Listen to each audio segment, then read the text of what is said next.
Vamos agora verificar, escrever uma proporção em que 4 seja um meio. Portanto, o 4 tem que estar no segundo ou no terceiro termo.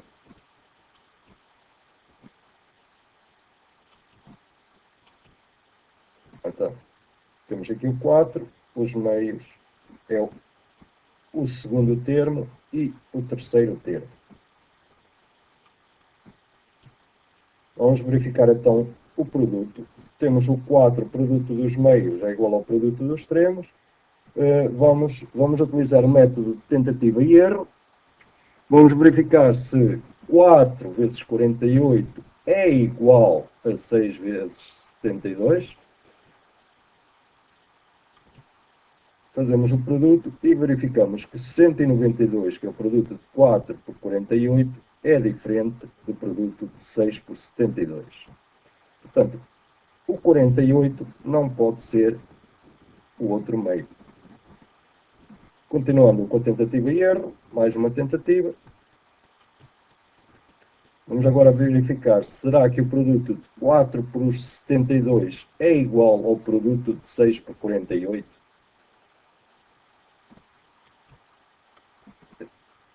E sim, concluímos que sim. Portanto, 72 é um dos meios.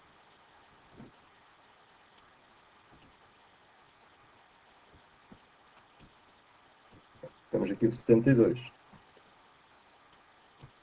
E agora é só completar. O 48 será um extremo e o 6 o outro extremo. Também podíamos trocar os extremos. O produto mantém-se igual, porque a multiplicação goza da propriedade comutativa.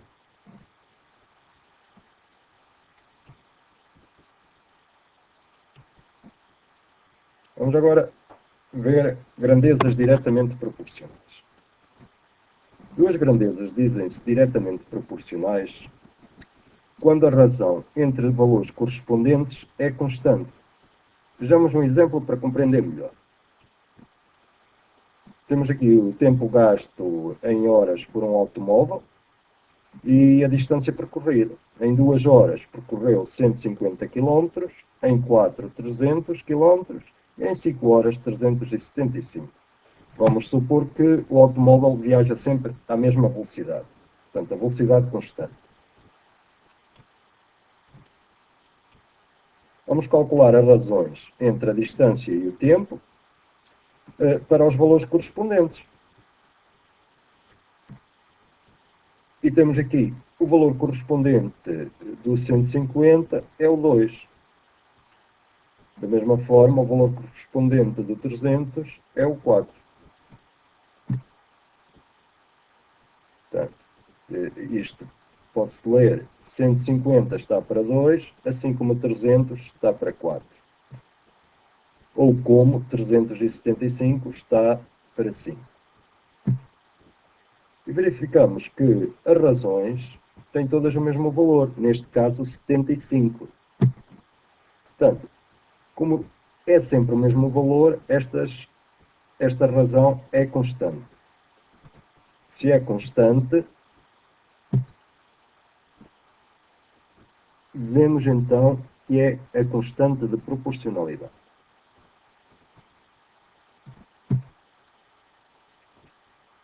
Um outro exemplo. Vamos verificar, temos aqui o número de bilhetes, pode ser de cinema, e o custo em euros. Portanto, 2 bilhetes, 12 euros, 5, 30 e 9, 54 euros. Vamos calcular as razões.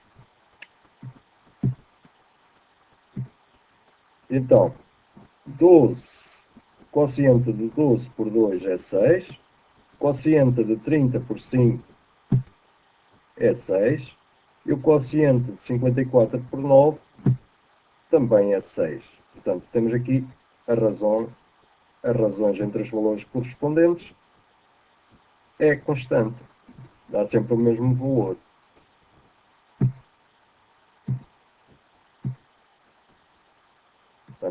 6 é a constante de proporcionalidade. A resposta é sim, as grandezas são diretamente proporcionais.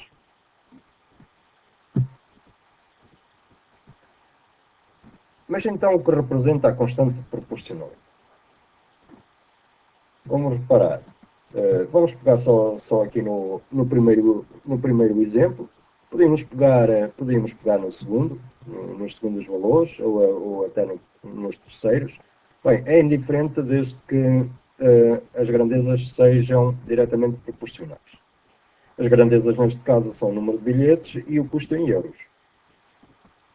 Vamos então pegar na razão de 12 por 2. Então, temos 12 euros. Com 12 euros conseguimos comprar 2 bilhetes. Portanto, isto fica, então, 6 euros por cada bilhete. 6 euros por bilhete. É assim que se lê. Estamos a dividir euros por bilhetes, então obtemos euros por bilhete. Portanto, cada bilhete custa 6 euros. Portanto, a constante, neste caso, representa o preço por bilhete. O preço, em euros, por bilhete. Bem, outro exercício. A Matilde já fez 3 meses. No quadro estão registados os seus pesos, 1, 2 e 3 meses de idade. As grandezas são diretamente proporcionais. Vamos então calcular a razão entre os valores correspondentes. Vamos aqui calcular primeiro entre o peso que tinha no primeiro mês. Portanto, o quociente de 3,5 por 1 é 3,5. Para o segundo mês, o quociente, o seu peso, dividido pelos meses, é 2,3. E o quociente ao terceiro mês é de 2. Verificamos que os valores não são constantes. Temos 3,5, 2,3 e 2. Portanto, a razão entre os valores correspondentes não é constante. Dizemos que não há proporcionalidade direta. A resposta é não.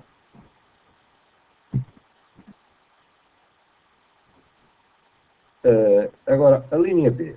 Poderás dizer qual será o peso da Matilde no quinto mês? Bem, se nós repararmos, aqui os valores vão mudando, não seguem um padrão. E, portanto, do primeiro mês para o segundo mês aumentou 1,1 kg. Mas do segundo para o terceiro mês aumentou 1,4 kg. Portanto, nós não temos como saber qual será o peso no quinto mês, porque não há aqui um padrão que seja evidente. E então, a resposta é não, pois o peso e a idade não são diretamente proporcionais.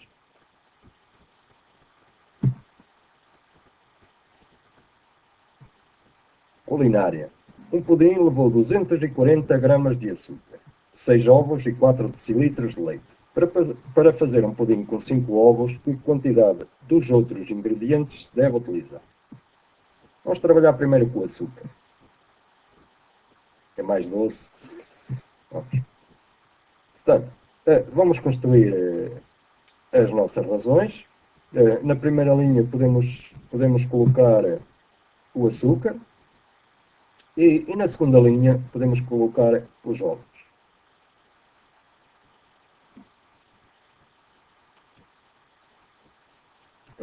E então temos 240 gramas de açúcar, corresponde a 6 ovos. E queremos saber as gramas de açúcar correspondem a 5 ovos. Neste caso, vamos representar pela letra X, pois desconhecemos o valor. O X representa o valor desconhecido. vamos aplicar a propriedade fundamental das proporções, que nos diz que o produto dos extremos, 240 por 5, é igual ao produto dos meios, 6 por x. Esta operação podemos fazer, 240 vezes 5 é 1200, que será igual ao produto de 6 pelo número que desconhecemos, pelo terceiro termo. Mas sabemos que a operação inversa da multiplicação é a divisão. Então, para obter o valor de x, podemos dividir 1200 por 6. E obtemos, assim, o valor de 200. Temos aqui, em baixo, a divisão de 1200 por 6, que dá 200. Portanto, a resposta, que é o valor de x, é de 200 gramas de açúcar. Portanto, em vez de utilizar 6 ovos, se tivéssemos utilizado 5, para manter a mesma receita, teríamos que utilizar 200 gramas de açúcar. Vamos ver o leite agora. Quanto é que vamos precisar de leite se só temos 5 ovos em casa? Construímos novamente as razões. Portanto, considerando agora a primeira linha, o leite, e a segunda linha, os ovos. Portanto, temos que 9 decilitros de leite está para 6, assim como o valor desconhecido estará para 5 ovos. Mais uma vez, vamos utilizar a propriedade fundamental das proporções, que nos diz que o produto dos extremos,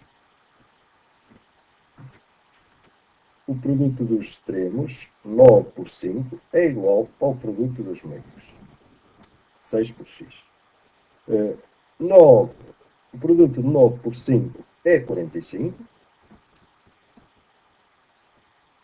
E então, agora, temos que, para saber o valor desconhecido, o nosso x, temos que fazer a operação inversa da multiplicação, que é a divisão. Dividimos então 45 por 6 e obtemos 7,5. Portanto, o valor desconhecido é 7,5. 7,5 decilitros de leite. Estamos a falar em decilitros.